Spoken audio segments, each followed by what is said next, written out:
What is an ideal? What is its purpose? The improvement of oneself and the growth of a society can be attributed to the worship of an ideal. Let us take David as an example. David has a university degree and lives at home. He works a minimum wage job and goes about his day ignoring the problems that come into his conscience. He goes on social media and sees friends who are in his classes have jobs that he desires. He knows that he has the potential to do better and understands what he needs to do and what he needs to aim for. His ideal is a person who has a job in his field, exercises on a daily basis, eats healthy food, and attempts to find an intimate relationship. There are two different individuals in all of our heads. We all have an ideal if we sit down and think about who we want to be and what the ideal version of ourselves should look like. The ideal judges you and may produce anxiety and a state of depression. It haunts you on a daily basis.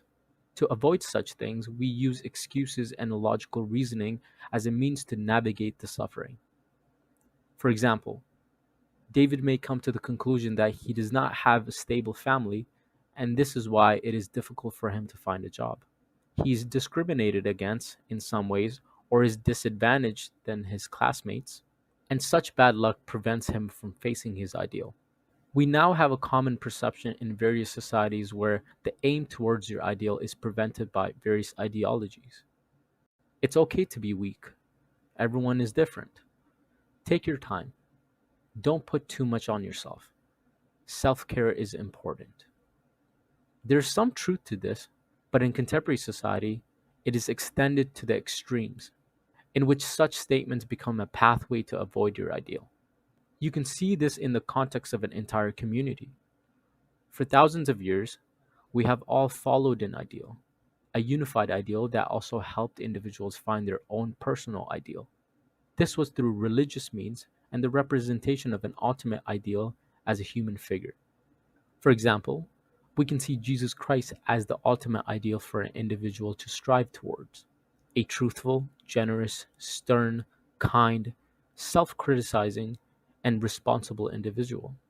By representing such an ideal as the basis of a community, it helps us find our own. The ideal David wants to be an engineer, dresses well, is attractive, has meaningful relationships, and inspires others. If you sit down, listen to your conscience, and ask questions: who's the ideal me? What does he or she look like? And what do I need to do to become that person? This opens up the mind to a goal that can help improve oneself. For this to happen, one must let the judgment of their ideal into their life on a daily basis.